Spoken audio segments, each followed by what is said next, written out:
Welcome to Aryabhata classes. आज के इस क्लास में हम लोग 10वां के भूगोल का पहला चैप्टर यानी भारत संसाधन एवं उपयोग का जितने भी ऑब्जेक्टिव क्वेश्चन होंगे उसको आज के इस वीडियो में हम लोग करेंगे। भूगोल में खंड का और खंड खा दो भागों में इसको विभाजित किया गया है, जिसमें इकाइयों में इसको बांटा गया है। खंड को पहला इकाई में क्या है, भारत संसाधन एवं उपयोग। तो आज उस चैप्टर का हम लोग इसमें करेंगे जितने भी ऑब्जेक्टिव क्वेश्चन बनेंगे। और जिन विद्यार्थियों के पास क्वेश्चन पेपर है वो क्वेश्चन पेपर लेकर के बैठेंगे और जो भी सॉल्यूशन कराया जाता है आपको इसमें लिखना है। तो चलिए शुरू करते हैं। हमारा पहला क्वेश्चन है, संसाधन हो सकते हैं जैविक केवल ए, भौतिक संसाधन एक से अधिक सही, इनमें से कोई नहीं। तो जो संसाधन होता है वो जैविक संसाधन भी होता है और क्या होता है, भौतिक संसाधन भी होता है।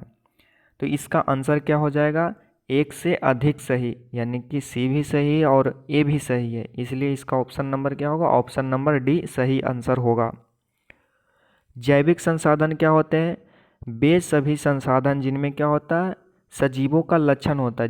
जो यानी कि जीवित जीव है उसको हम क्या बोलते हैं, जैविक संसाधन। जैसे मनुष्य हो गया, जंगली जानवर हो गया और पेड़ पौधे भी उसी के अंतर्गत आते हैं। और भौतिक संसाधन क्या हो गया, यानी कि जिसको हम छू सकते हैं, देख सकते हैं, उसका इस्तेमाल कर सकते हैं, ठीक। तो वो क्या होता है, भौतिक संसाधन होता है।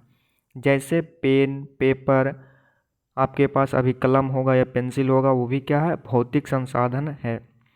तो इसका आंसर क्या होगा, option number D.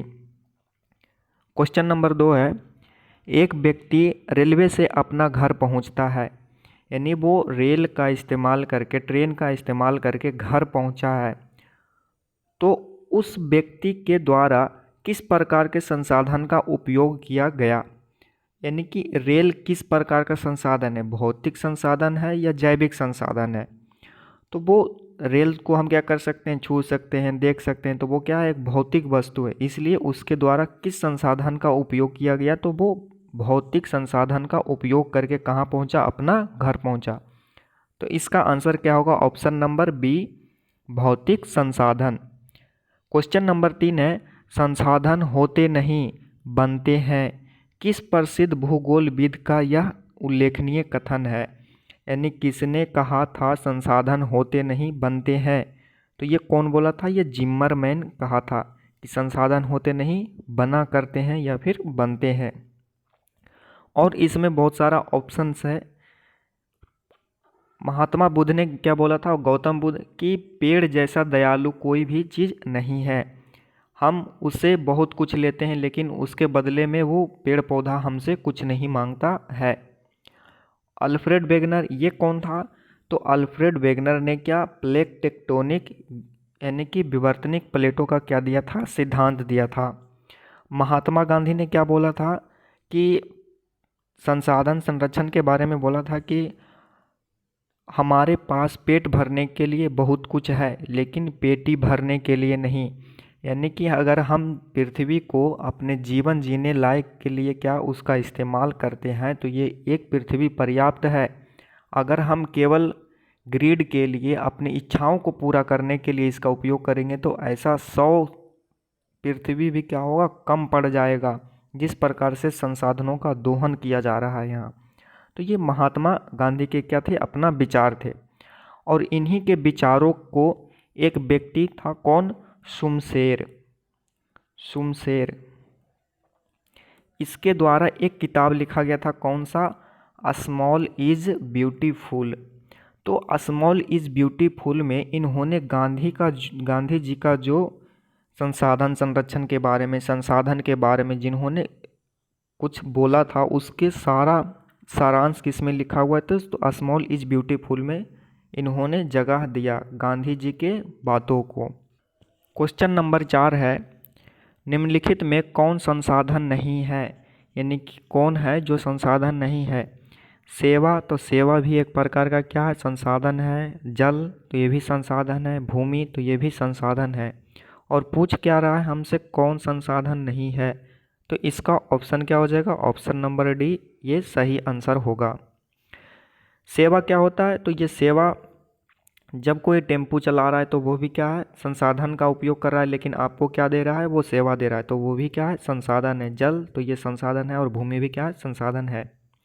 Question number 5 है, उत्पत्ति के आधार पर संसाधनों को बांटा गया है। यानी कि उत्पत्ति के आधार पर संसाधनों को कितने भागों में बांटा गया है? यहाँ पर एक शब्द है क्या? उत्पत्ति। उत्पत्ति शब्द मतलब क्या हुआ कि उसका क्या हो रहा है? उत्पन्न हो रहा है, वस्तु बन रहा है। कहाँ बन रहा है? तो प्राकृतिक रूप से बन रहा है।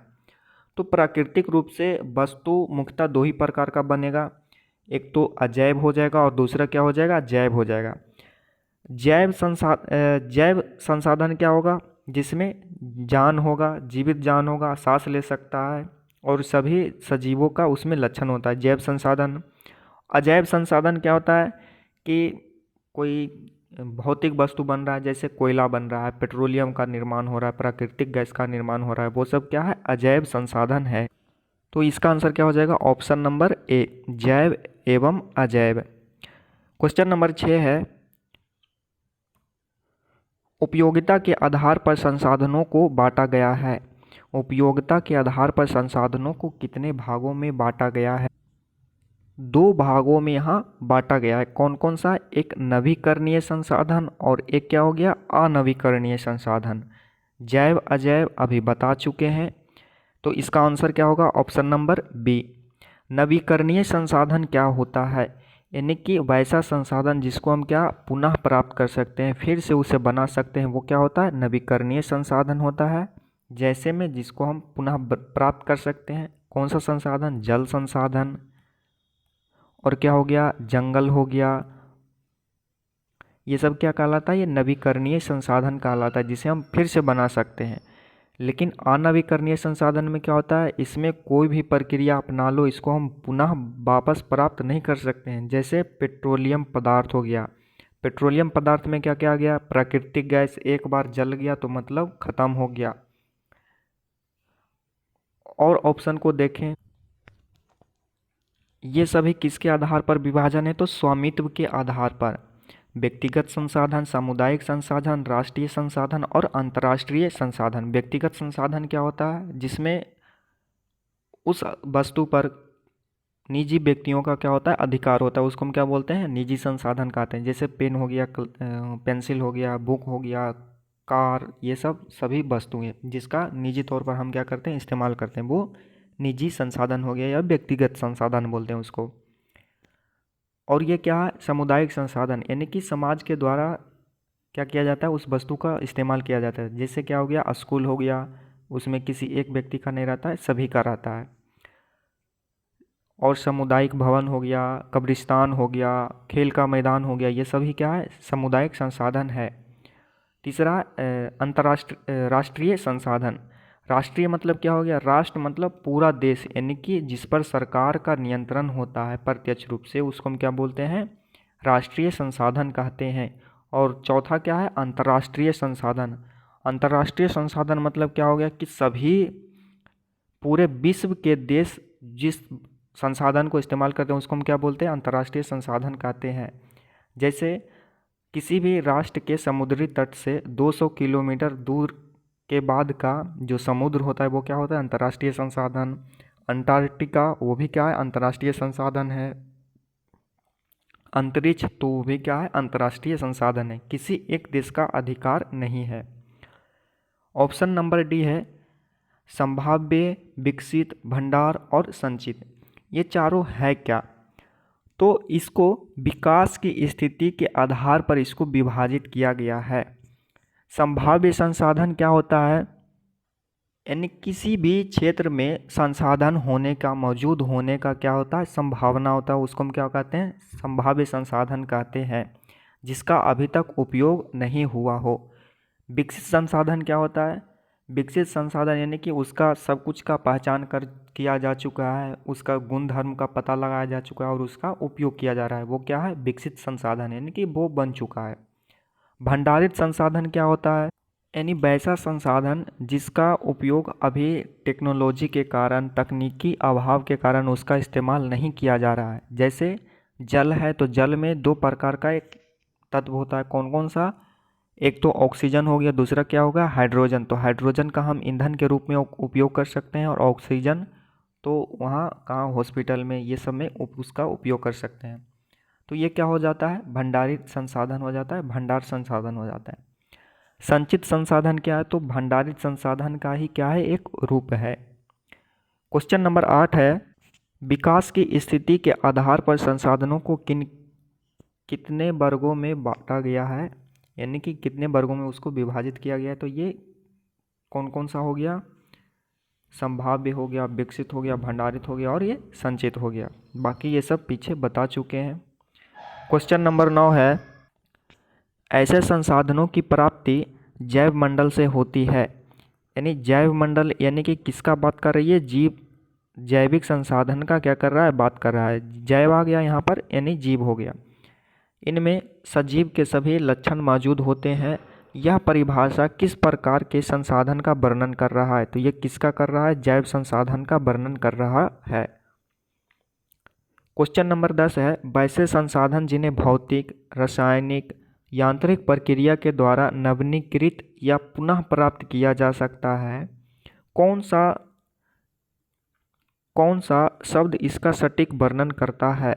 तो यानी कि जिसको हम पुनः प्राप्त कर सकते हैं वो कौन सा संसाधन होता है? नवीकरणीय संसाधन होता है। और जिसे नहीं प्राप्त कर सकते हैं वो क्या है? अनवीकरणीय है। जैसे पेट्रोल, पेट्रोल को एक बार जलाइएगा तो वो पुनः प्राप्त नहीं हो सकता है। क्वेश्चन नंबर 11 है, ऐसे संसाधनों का विकास लंबी अवधि एवं जटिल प्रक्रियाओं के द्वारा होता है। इस प्रक्रिया को पूरा होने में लाखों वर्ष लग सकते हैं।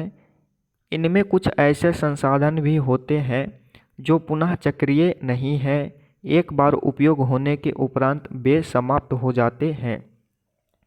कौन सा शब्द इसका सबसे उत्तम वर्णक है? यानी कि कौन सा शब्द इसका सबसे सटीक वर्णन कर रहा है, सबसे अच्छा वर्णन कर रहा है? एक शब्द आया था इधर, क्या क्या? ऐसे संसाधन जिसका विकास क्या होता है? लंबी अवधि एवं जटिल प्रक्रियाओं के द्वारा होता है। लंबी अवधि यानी कि जो वस्तु बनने में लाखों वर्ष लगते हैं। जैसे क्या हो गया? भूमि हो गया। भूमि कम से कम तो क्या लाख लाख वर्ष के उपरांत क्या होता है? चट्टानों से टूट करके बालू में, बालू से छोटे छोटे कणों में, मृतिका में, फिर क्या होता है? वो भूमि में परिवर्तित होता है, मृदा में परिवर्तित होता है। तो वो लाखों वर्ष लगते हैं। अब ये भूमि का निर्माण हुआ तो भूमि है किस प्रकार का संसाधन? तो ये कैसा है? नवीकरणीय या अनवीकरणीय संसाधन। तो वो कैसा संसाधन है? भूमि तो हो गया नवीकरणीय संसाधन, लेकिन ध्यान से अगर देखें तो क्या बोल रहा है? ये पुनः प्राप्त नहीं किया जा सकता। एक बार प्रयोग करने के उपरांत क्या हो जाता है? वो खत्म हो जाता है। तो वो क्या होता है? ये अनवीकरणीय संसाधन है। क्वेश्चन नंबर 12, इसका ऑप्शन नंबर क्या हो जाएगा? Option number B. Question number 12 है, वैसे संसाधन किसी खास व्यक्ति के अधिकार क्षेत्र में होता है, इसके बदले में वह सरकार को लगान भी चुकाते हैं।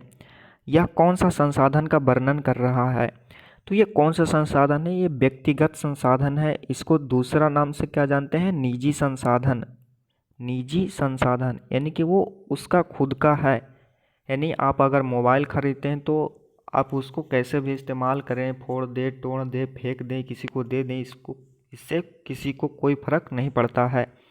लेकिन अगर आप स्कूल जाइएगा और स्कूल में तोड़ फोड़ करिएगा तो वो सामुदायिक संसाधन है, तो वहाँ पर आप पर क्या केस भी हो सकता है। यानी कि दूसरे के संसाधनों का आप क्या कर रहे हैं?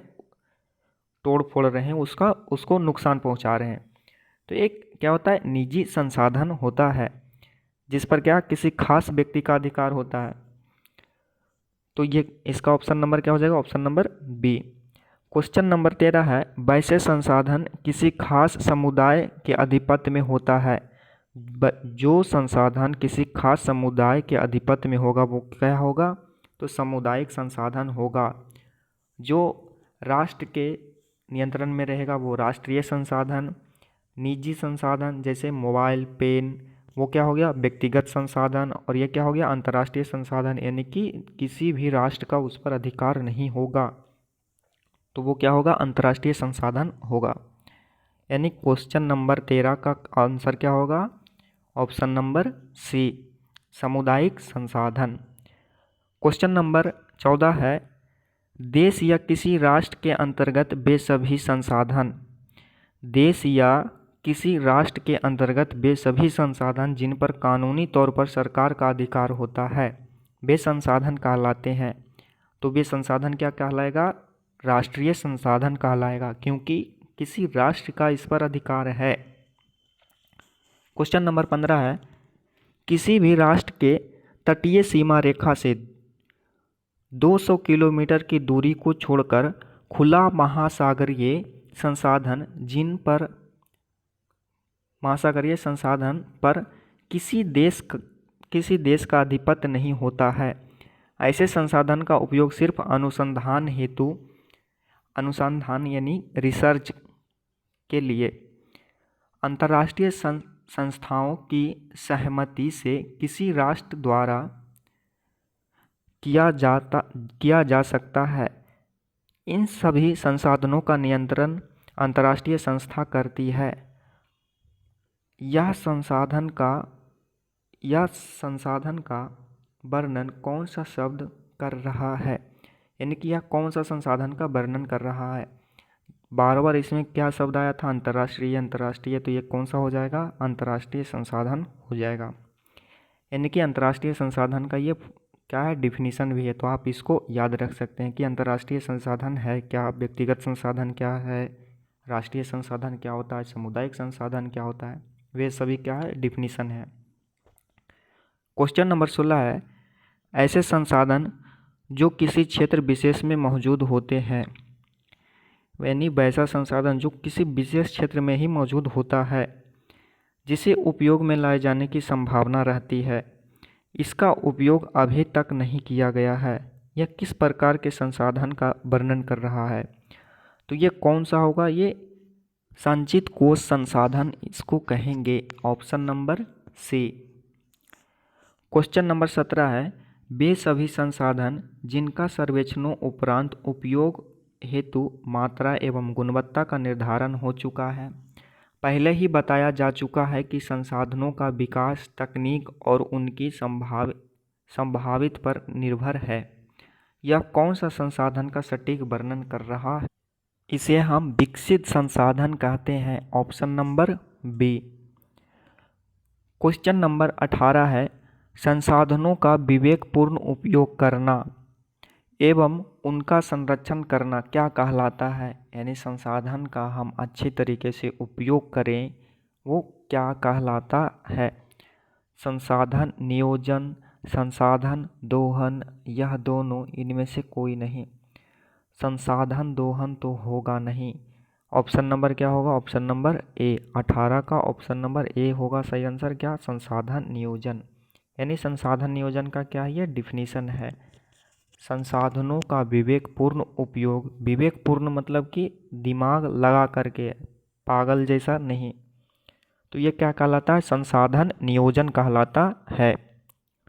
क्वेश्चन नंबर 19 है, संसाधन नियोजन के दौरान कौन कौन से अध्ययन किया जा सकता है, यानी कि संसाधन का नियोजन, संसाधनों का विवेकपूर्ण उपयोग कैसे हम करेंगे, उस दौरान हम क्या क्या कर सकते हैं, क्या क्या उसके बारे में जानकारी इकट्ठा कर सकते हैं।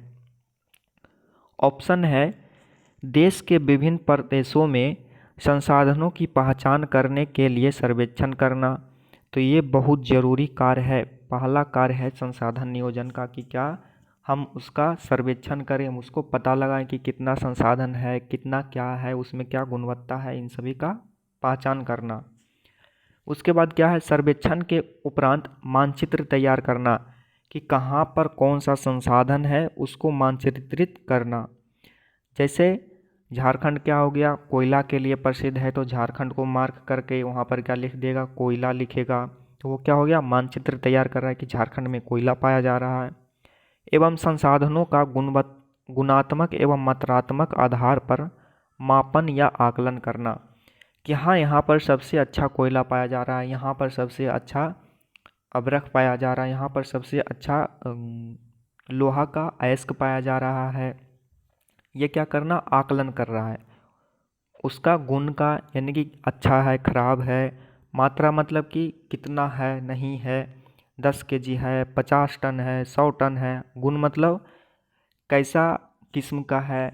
जैसे हम लोग क्या पढ़े थे कि क्या एक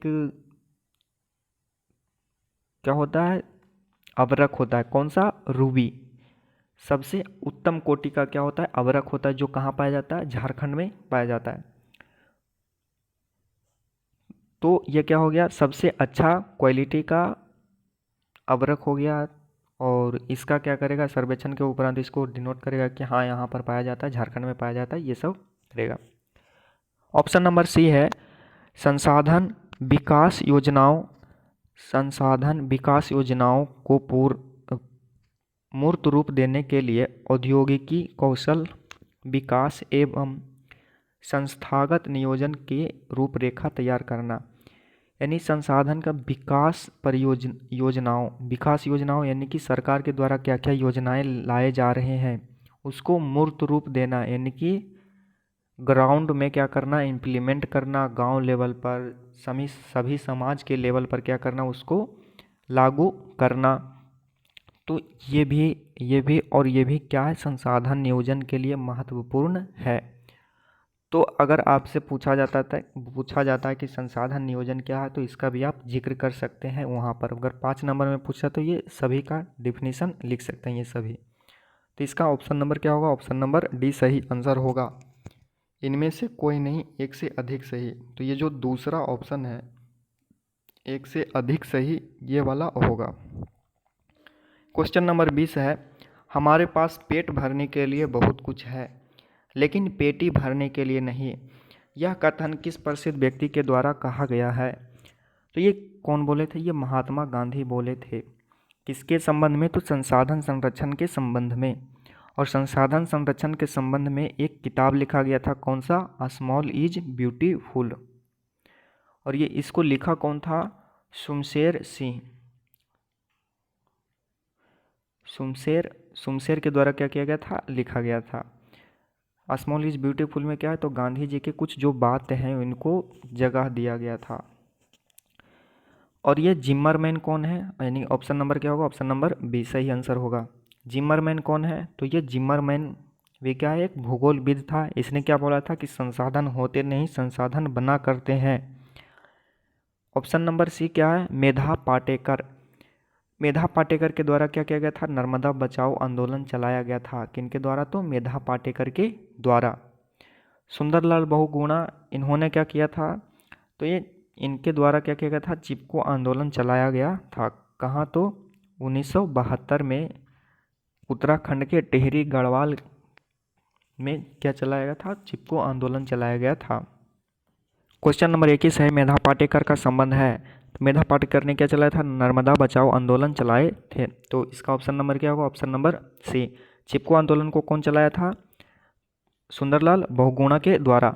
अच्छा, वर्षा जल संग्रहण में एक व्यक्ति ने एक महत्वपूर्ण योगदान दिया था, कौन थे, तो वो संदीप पांडे थे। कौन थे, संदीप पांडे। उनके द्वारा वर्षा जल संग्रहण करके क्या करना, सिंचाई क्षेत्र का क्या करना था विस्तार करना था। और इस संबंध में एक एनजीओ बहुत अच्छा काम कर रहा था, कौन सा, तरुण भारत संघ। तरुण भारत संघ, तो इसको आप लिख लीजिएगा, तरुण भारत संघ। यह क्या कर रहा है, जल संसाधन को संरक्षित करने में, वर्षा जल संग्रहण करने में क्या एक अहम भूमिका निभा रहा है। इसको क्या बोलते हैं, गैर सरकारी संगठन। गैर सरकारी संगठन किस राज्य में, तो ये राजस्थान में। राजस्थान में क्या कर रहा है, तो वर्षा जल संग्रहण करने में अपना ये योगदान दे रहा है। और सभी ऑप्शन को देखें, इधर क्या क्या है, नर्मदा बचाओ आंदोलन, सतत विकास, तो ये सब आया कहाँ से है शब्द। इसका आंसर क्या हो जाएगा, मेधा पाटेकर का संबंध किससे है, तो नर्मदा बचाओ आंदोलन से संबंधित है। ये सुंदरलाल बहुगुणा के द्वारा, ये संदीप पांडे के द्वारा। और ये सतत विकास, ये शब्द आया कहाँ से, जब संसाधन संरक्षण के बारे में क्या बहुत सारे आयोग का गठन किया जा रहा है। तो एक आयोग बनाया गया था, कौन सा? ब्रंटलैंड आयोग। ब्रंटलैंड आयोग, इसी ने क्या एक सिफारिश किया था, कैसा? तो सतत विकास का सिफारिश किया था ब्रंटलैंड आयोग के द्वारा। तो इसको आप ध्यान रखिएगा, स्टार लगा लीजिएगा। क्वेश्चन नंबर 22 है, संदीप पांड्या का संबंध है, तो किससे संबंध है? तो संदीप पांड्या का तो वर्षा जल संग्रहण से इसका संबंध है। ब्रंटलैंड आयोग ये सतत विकास का क्या था, इसमें योगदान था कि सतत विकास का इसने परिकल्पना किया। अच्छा, सतत विकास होता क्या है? यानी विकास की वैसी प्रक्रिया, विकास तो करना है और विकास के दौरान संसाधनों का अच्छे से उपयोग करना, ताकि आने वाले पीढ़ी भी क्या कर सके, इसका उपयोग कर सके। संसाधनों का वैसा विकास जिसमें भावी पीढ़ियों को ध्यान में रखकर विकास किया जाता है, ताकि संसाधन का उपयोग आने वाले पीढ़ी भी कर सकते हैं। पीढ़ी मतलब कि आने वाले जनरेशन। क्वेश्चन नंबर, अच्छा ये इसमें मेधा पाटेकर हो गए और ये क्या हो गया, सुंदरलाल बहुगुणा। कहाँ चला था? ये उत्तराखंड में। और ये नर्मदा बचाओ आंदोलन कहाँ? नर्मदा नदी कहाँ कहाँ है? पहले तो हो गया क्या, मध्य प्रदेश, फिर क्या हो गया, गुजरात,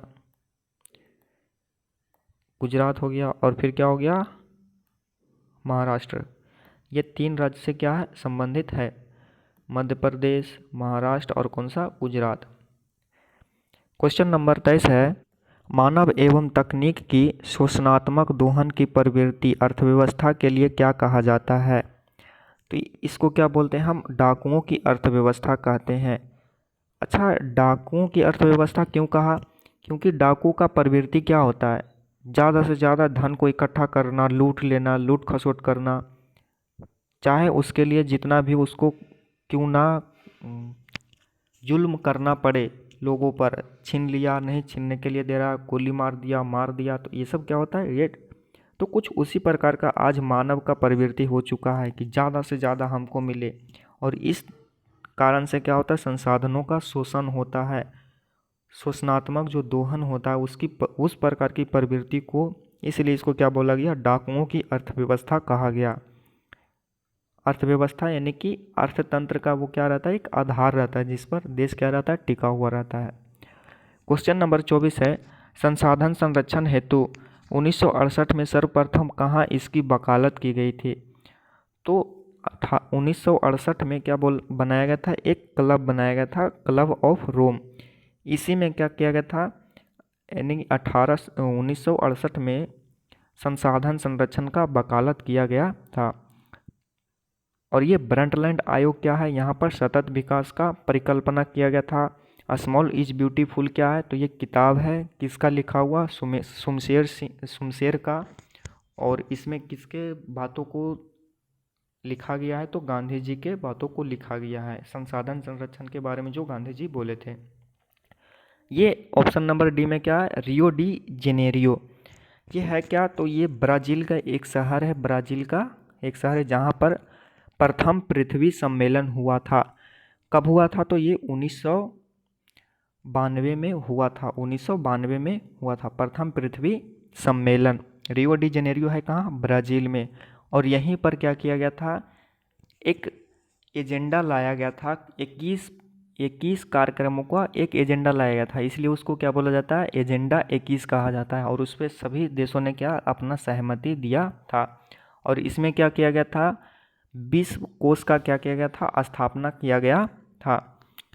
विश्व पर्यावरण कोष का, यानी कि पर्यावरण को संरक्षित कैसे करेगा, उसके लिए तो पैसा चाहिए, तो उसके लिए इसको बनाया गया था, विश्व कोष को बनाया गया था। क्वेश्चन नंबर 25 है, संसाधन संरक्षण के संबंध में महात्मा गांधी से संबंधित विचारों का प्रकाशन किस पुस्तक में किया गया था?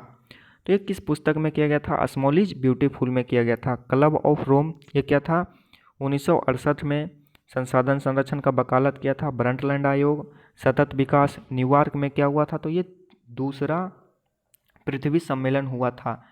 कब, तो पृथ्वी सम्मेलन 5-5 वर्ष के अंतराल पर किया जा रहा था। तो ये कितना हुआ था, 92 में, तो ये कितना हो जाएगा, 97 में किया जाएगा।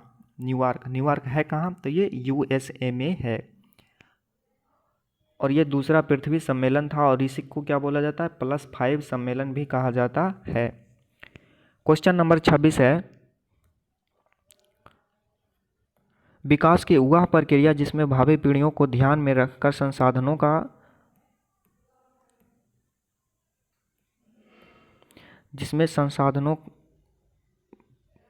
उपयोग कर फिर से पढ़ते हैं। विकास की वह प्रक्रिया जिसमें भावी पीढ़ियों को ध्यान में रखकर संसाधनों का उपयोग कर विकासात्मक कार्य किया जाता है ताकि आने वाली पीढ़ी भी संसाधनों का उपयोग कर सके। इसका वर्णन कौन सा शब्द कर रहा है? यानी कि इस जो ये पूरा परिभाषा है किसका वर्णन कर रहा है? तो ये क्या होता है? सतत विकास। सतत विकास का वकालत कहाँ किया गया था? तो ये ब्रंटलैंड आयोग में, क्लब ऑफ रोम में संसाधन संरक्षण का स्मॉल इज ब्यूटीफुल एक किताब है जिसको कौन लिखा था? सुमशेर। क्वेश्चन नंबर, अच्छा, डाकुओं की अर्थव्यवस्था क्या होता है? तो इसमें मानव की वैसा प्रवृत्ति जिसमें बहुत ज़्यादा से ज़्यादा क्या करता है? संसाधनों का उपयोग करता है, उसका दोहन करता है, उसको हम डाकुओं की अर्थव्यवस्था कहते हैं। क्वेश्चन नंबर 27 है, सतत विकास की अवधारणा सर्वप्रथम किस आयोग में किया गया? तो ये कौन सा आयोग था? ब्रंटलैंड आयोग था। रियो डी जेनेरियो में क्या हुआ था? ये प्रथम पृथ्वी सम्मेलन हुआ था। कब? 1992 में। रियो डी जेनेरियो है कहाँ? ब्राज़ील में। न्यूयॉर्क में क्या हुआ था? 92। फिर क्या होगा? ये दूसरा हुआ था, तो दूसरा कब होगा? 5 साल बाद, यानी 92। ये 97। और ये जोहान्सबर्ग कहाँ? दक्षिण अफ्रीका में। और ये कब हुआ था? तो ये 97, 2002 में। जोहान्सबर्ग कहाँ? साउथ अफ्रीका में है, यानी दक्षिण अफ्रीका में। क्वेश्चन नंबर 28 है, कब से पर्यावरण दिवस मनाने की शुरुआत हुई? तो पर्यावरण मनाने की शुरुआत कहाँ से? स्टॉकहोम शिखर सम्मेलन से हुआ था। पर्यावरण दिवस मनाते कब हैं? तो 5 जून को, प्रत्येक वर्ष 5 जून को विश्व पर्यावरण दिवस के रूप में उसको हम मनाते हैं। 1972 में एक यही शिखर सम्मेलन का आयोजन किया गया था और उसी समय से क्या हुआ था? तो पर्यावरण संरक्षण दिवस मनाने का शुरुआत हुआ, पर्यावरण दिवस मनाने का शुरुआत हुआ। क्वेश्चन नंबर 29 है, पर्यावरण दिवस कब मनाया जाता है? तो ये 5 जून को मनाया जाता है, 5 जून को। 8 मार्च को क्या मनाया जाता है? महिला दिवस। 1 मई को मजदूर दिवस। क्वेश्चन नंबर 30 है, पहले पृथ्वी सम्मेलन कब आयोजित किया गया था? तो ये 92 में किया गया था। और दूसरा कब किया गया था? 5 साल बाद, यानी 97 में। 92 में कहाँ? रियो डी जेनेरियो में हुआ था। और ये कहाँ हुआ था? न्यूयॉर्क में हुआ था दूसरा। और तीसरा कहाँ हुआ था? जोहान्सबर्ग, दक्षिण अफ्रीका। 1968 में क्या हुआ था? तो 1968 में कमेंट करके बताओ, और टाइम भी इस समय लिख देना कि कब पूछे थे क्वेश्चन। क्वेश्चन नंबर 31 है, जब हम प्राकृतिक संसाधनों का अंधाधुंध उपयोग करते हैं तो भविष्य में घटित होने वाली घटनाएं हो सकते हैं। यानी कि ज़्यादा से ज़्यादा उपयोग करेंगे तो क्या होगा? पर्यावरण असंतुलन होगा। पेड़ ज़्यादा से ज़्यादा काट देंगे तो गर्मी बढ़ेगा, पोल्यूशन बढ़ेगा। वैश्विक तापमान, पेड़ ही नहीं रहेगा तो क्या होगा? तापमान भी बढ़ेगा। जीवन की गुणवत्ता पर प्रतिकूल प्रभाव। प्रतिकूल प्रभाव मतलब क्या होता है? प्रतिकूल यानी कि उल्टा प्रभाव डालेगा। तो उल्टा तो प्रभाव डालेगा ही। गर्मी बढ़ेगा तो क्या होगा? सब बेचैन होगा। पर्यावरण असंतुलन, यानी कि एक से अधिक सही होगा option number D. Question number 32 है, एक समुद्री मील किसके बराबर होता है? तो एक समुद्री मील क्या होता है? 1.852 किलोमीटर होता है। और एक मानक मील बराबर क्या होता है? 1.584 किलोमीटर। ऑप्शन नंबर ए इसका क्या होगा? सही आंसर होगा। 200 किलोमीटर क्या होता है? जैसे ये भारत है और भारत से 200 किलोमीटर इधर, तो इस क्षेत्र को हम क्या कहेंगे? आर्थिक क्षेत्र कहते हैं, आर्थिक अपमार्जक क्षेत्र कहते हैं। और यहाँ से फिर आगे क्या हो जाएगा? अंतर्राष्ट्रीय संसाधन कहलाएगा। क्वेश्चन नंबर है, एक मानक मील किसके बराबर है? तो ये इसके बराबर है, ऑप्शन नंबर सी। और ये क्या हो गया? ये समुद्री मील के बराबर है। और ये क्या हो गया? आर्थिक अपमार्जक क्षेत्र कहलाएगा। सुमशेर के द्वारा रचित पुस्तक क्या है? स्मॉल इज ब्यूटीफुल है। क्लब ऑफ रोम कब हुआ था? क्वेश्चन कमेंट सेक्शन में बताओ। और ये भी बताओ, इसके बारे में भी थोड़ा सा लिखना, इसके बारे में भी और इसके बारे में भी। क्वेश्चन नंबर 35 है, प्रथम पृथ्वी सम्मेलन का आयोजन किस देश में किया गया था? तो ये कहाँ किया गया था? ब्राज़ील में किया गया था। और कौन सा जगह? लिख करके बताओ। और अमेरिका में कौन था, अफ्रीका में कौन था, कैमा था, और जापान में इसको थोड़ा सा बताते हैं। जापान के टोक्यो में 1997 में क्या हुआ था, पृथ्वी को ग्लोबल वार्मिंग से बचाने के लिए क्योटो में क्या किया था, एक सम्मेलन किया गया था, जिसमें लगभग 160, यानी अप्रॉक्स का लो 160 और एग्जैक्ट कितना हो गया 159 इतने देशों ने क्या किया था, भाग लिया था इस सम्मेलन में। कहाँ हुआ था, तो ये जापान के क्योटो में हुआ था। टोक्यो इसका क्या राजधानी है जापान का।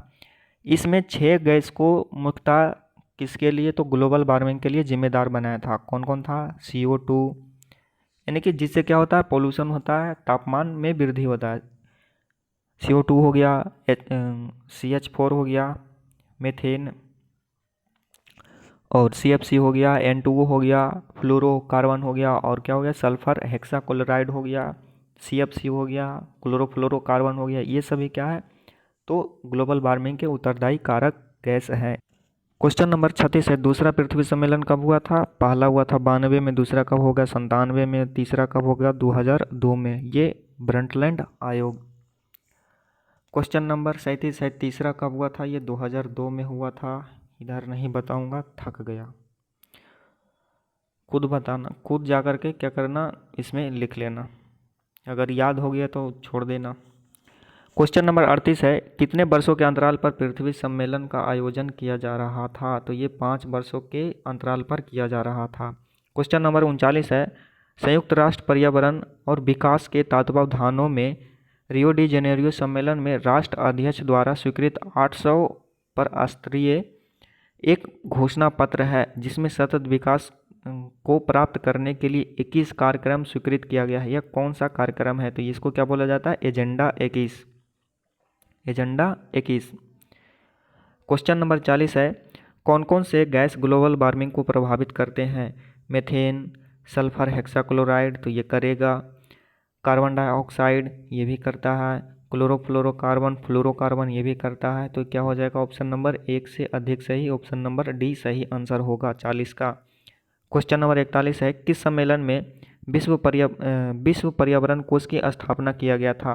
तो ये कौन सा था, पहला सम्मेलन में ही किया गया था, यानी कि रियो डी जेनेरियो में। कब हुआ था, 1992। रियो डी जेनेरियो कहाँ है, ब्राज़ील में। ब्राज़ील की राजधानी कहाँ है, कमेंट में लिखना। क्वेश्चन नंबर 42 है, किस पृथ्वी सम्मेलन को +5 सम्मेलन कहते हैं। तो ये क्या था, दूसरा था। दूसरा सम्मेलन हुआ कहाँ था, तो ये न्यूयॉर्क में हुआ था। न्यूयॉर्क कहाँ है, USA में। कब हुआ था, 1997 में। ये कब हुआ था, जोहान्सबर्ग। 2002 में तीसरा सम्मेलन, विश्व पर्यावरण सम्मेलन, ये सब तो हो गया। क्वेश्चन नंबर 43 है, क्योटो सम्मेलन किस देश में हुआ था, ये जापान में हुआ था। कब हुआ था, 1997। अच्छा, चीन है, चीन का राजधानी कहाँ है, बीजिंग है। वियतनाम है, वियतनाम का राजधानी कहाँ है, खुद लिखना। ये भी बहुत बार बता चुके हैं, इसको भी बहुत बार बता चुके हैं हिंद चीन में हिस्ट्री वाला चैप्टर में। क्वेश्चन नंबर 44 से, वे सभी वस्तुएं एवं सेवाएं जिनका उपयोग मानव अपने जीवन को सरल बनाने के लिए करता है, यह परिभाषा किस शब्द का वर्णन कर रहा है। तो ये क्या होगा, संसाधन इसको कहते हैं। यानी कि कुछ भी तुम इस्तेमाल कर रहा है तो वो क्या है, संसाधन है। चाहे चश्मा हो, मोबाइल हो, घड़ी हो, सोने के लिए बिस्तर इस्तेमाल कर रहा है, कॉपी इस्तेमाल कर रहा है, कलम इस्तेमाल कर रहा है, अभी कुछ सोच रहा है, वो संसाधन नहीं है। क्वेश्चन नंबर 45 है, डाकुओं की अर्थव्यवस्था का संबंध है संसाधन संग्रहण से। ये तो उल्टा लिखा हुआ है, क्योंकि डाकू क्या सोचता है कि हाँ, जिसके पास पैसा है उसी के पास रहने दें। क्या सोचता है कि उसको क्या करे, लूट ले किसी तरह से, चाहे जो हो, उसको मारना ही क्यों ना पड़े। तो ये क्या होगा, संसाधनों के अनियोजित दोहन से, जैसे तैसे उसका उपयोग कर लो, बस पैसा आना चाहिए। जितना पेड़ काटना है काटो और लकड़ी बेचो, पैसा लेकर के आओ। तो वो क्या होता है, डाकुओं की अर्थव्यवस्था है। क्वेश्चन नंबर 46 है, कोयला किस प्रकार का संसाधन है। तो ये क्या है, अनवीकरणीय है। अनवीकरणीय मतलब एक बार प्राप्त, मतलब उपयोग किया गया काम से एक बार जलाने के बाद क्या होता है, वो भूसा बचता है, अब उसका कुछ और उपयोग कर लो। किस में उपयोग होता है,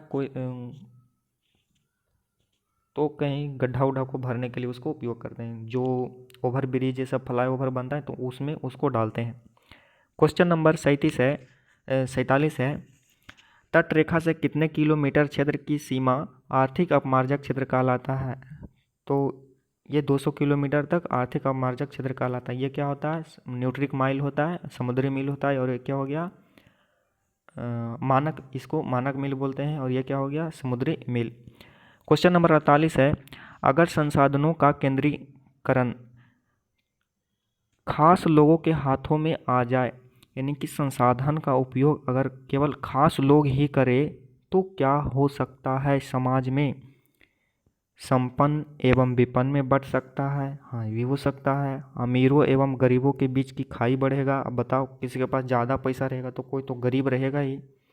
अगर 10 आदमी है गांव में और 10 आदमी में से किसी के पास पूरे गांव का ज़मीन है 100 बीघा, 100 बीघा में से 98 बीघा कोई एक व्यक्ति के हाथों में है, तो 2 बीघे में क्या होगा? 9 व्यक्ति रहेगा, तो ये कितना खाई बनेगा कि नहीं बनेगा? तो इसको क्या, एक अमीर हो जाएगा बहुत, और ये क्या हो जाएगा? गरीब हो जाएगा। यानी कि अमीर क्या हो गया? संपन्न हो गया। ये क्या हो गया? विपन्न हो गया। तो अमीरों गरीबों के बीच का खाई बढ़ेगा, संपन्न विपन्नता का, संपन्न एवं विपन्न में बढ़ जाएगा। तो ये क्या हो जाएगा? ऑप्शन नंबर इसका डी आंसर होगा। कोई कोई सिर्फ इसको सर टिक लगाया, कोई कोई इसको टिक लगाया है, तो दोनों को देखना, ये दोनों सही होगा। दोनों तो एक ही चीज़ लिखा हुआ है ना रे, बस शब्द का हेर फेर है। क्वेश्चन नंबर 49 है, सेकेंड लास्ट है, किस किस प्रकार से संसाधन नियोजन किया जा सकता है? संसाधनों के विवेकपूर्ण उपयोग, विवेकपूर्ण दोहन हेतु सर्वमान्य, थोड़ा सा गलती लिखा हुआ है, सर्वमान्य राजनीति तैयार करना संसाधन नियोजन की प्रथम प्राथमिकता है, यानी कि सबसे पहले इसी पर ध्यान देना चाहिए। तो हाँ, इसी पर ध्यान देना चाहिए। संसाधनों का विवेकपूर्ण उपयोग, तो ये भी होगा। अब ये दोनों जब हो रहा है तो इसका ऑप्शन क्या होगा? Option number D. चलो सी भी पढ़ लेते हैं। संसाधनों का किसी खास लोगों के हाथों में आ जाने से रोकना, ये भी है। अगर ऐसा होगा तो क्या होगा? डाकुओं की अर्थव्यवस्था हो सकता है, समाज में संपन्न एवं विपन्न, गरीबी और अमीरी की खाई बढ़ेगा। क्वेश्चन नंबर लास्ट है, 50वां क्वेश्चन नंबर है, वैश्विक तापमान कम करने का सर्वोत्तम उपाय क्या है? तो ये वृक्षारोपण है, इससे अच्छा कोई उपाय नहीं है। तो आज के इस वीडियो में इतना ही। अगले वीडियो में हम लोग क्या करेंगे? अगले चैप्टर कौन सा है? भूमि संसाधन, यानी मृदा संसाधन, तो हम उसको करेंगे। पहले टेस्ट लेंगे, उसके बाद। वीडियो में कुछ अगर गलत बता दिए होंगे तो कमेंट करना, और जो सुझाव देना रहेगा वो सुझाव देना, अच्छा लगे ठीक है तो लाइक कर देना। अगर वीडियो पसंद नहीं आता है तो डिसलाइक भी करना, ठीक।